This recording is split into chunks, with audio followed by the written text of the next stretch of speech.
Hello, Hashil. This is the third lesson on proportionality. This lesson's title is inverse proportion. The keywords we are going to use today are inverse proportion, K constant, and proportional to. The equipment we need for today is pen and pencil and paper.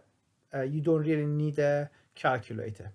In last lesson, we said that direct proportionality means if, for example, you have two numbers, if one of them get twice bigger, the other one will get twice bigger. Or if one of them get three times bigger, the other number will get three times bigger. Today's lesson is absolutely opposite what we said last time. This is inverse proportionality. So, for example, if you have two numbers, if one of them get bigger twice, the other number will become half.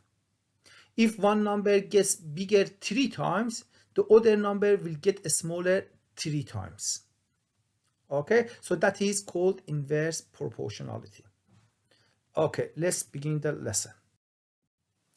Okay, so when two quantities x and y are inversely proportional to each other, we can link them with the symbol, that symbol that we saw in the previous lesson, that symbol, but we write it like this. Y is inversely proportional to x.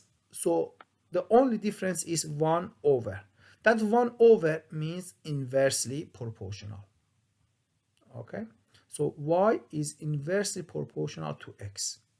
So if that 1 over there wasn't there, we would just say y is directly proportional to x. But because 1 over is there, we say inversely proportional. Okay, and to write that in a mathematical way, in a solvable equation, we write that like that. Instead of 1, we just put k. And instead of that symbol, we put equal.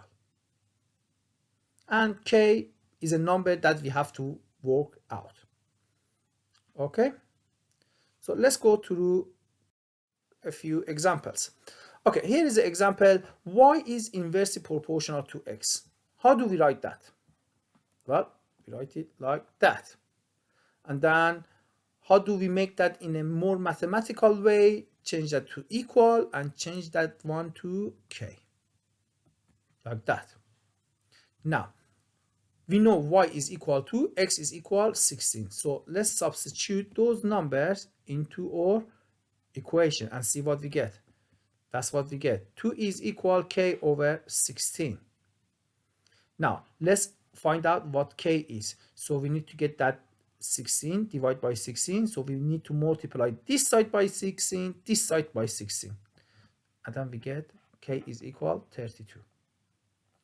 And we write the equation for this question.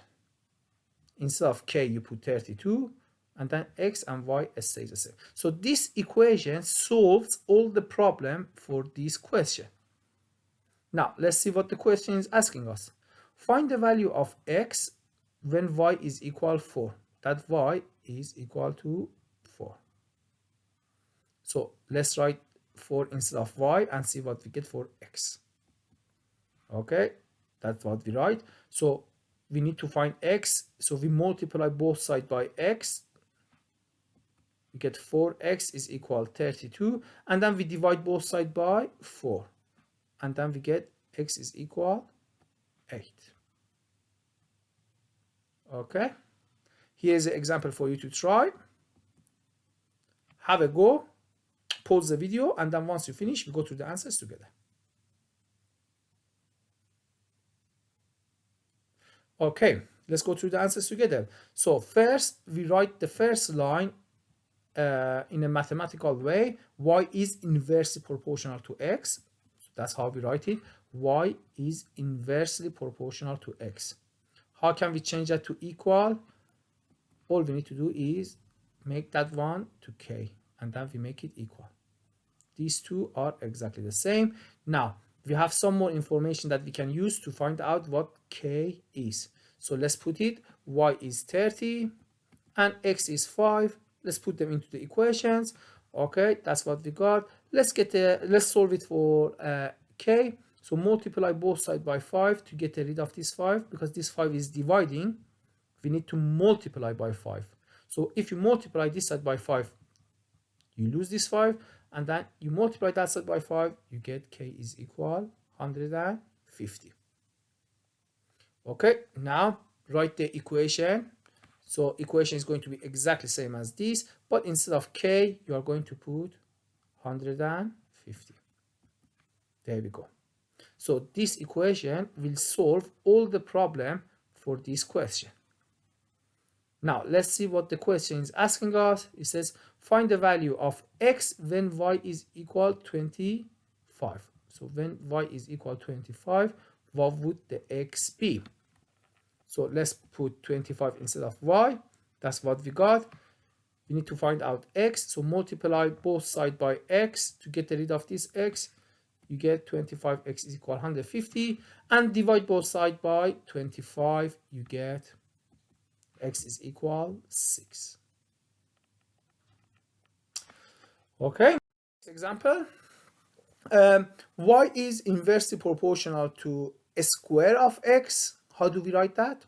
Y is inversely proportional to a square of x. That's how we write it. Y is proportional inversely to a square of x. Now, how can we get rid of that symbol?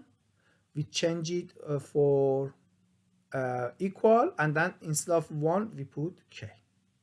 Okay, so all that is exactly same as the first sentence in the question. Now, let's use this information. Y is 25 and x is 2. Let's substitute them into the equation and find out what the k is. So we get 25 equal 4 over 2 squared, because x is 2, so 2 squared would be 4. And then we multiply both sides by 4, we get k equal 100.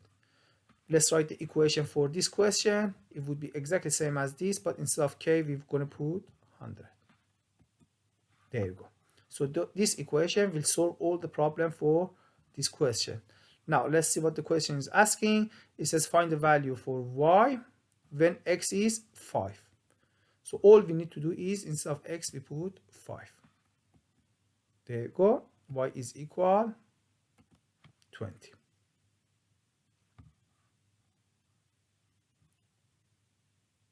Okay. Now, your turn. Have a go on this question. Let's see what you get. Pause the video. Once you finish, we go through the answers together. Okay, so everybody, hopefully everybody has started writing that in a proportion notation like that. Y is inversely, so you've got 1 over to a square root of x. There we go. Y is proportional inversely to the square root of x. Now, let's make that more mathematical. Get rid of that sign, put equal, and instead of 1, put k. There we go. Now, let's use the information we have, and instead of x and y, put some numbers. So y is 12, x is 49. If I put those numbers, that's what I get. Now, let's simplify that, because a square root of 49 would be 7.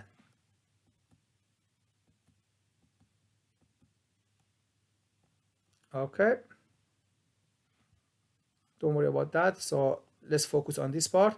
So k is over 7. And then if I want to find what k is, I have to multiply both sides by 7. And I get k is equal 84. Now, I put the k back into our original formula, and I get my equation, which is that y is inversely proportional to x. So instead of k, you put 84. Now, this equation will solve all the problem for this question. Now, let's see what the question is asking us. Find the value of y when x is equal 16. So if x is 16, what would the y be? So here we put 16 instead of x. Then we simplify that. A square root of 16 is 4. 84 divided by 4 is 21. Okay. Right, here are some questions for you to try. There are 4 questions for you to try, and there is a word wall activity. It's a really nice activity. It's a matching up activity. So copy this address, put it in your address bar, and then have a go. So for this lesson, I'm expecting to see 2 pieces of homework. So one picture of this question, the first question, and one picture of your best score for this activity, and post it on the class chart. Have a good rest of the day.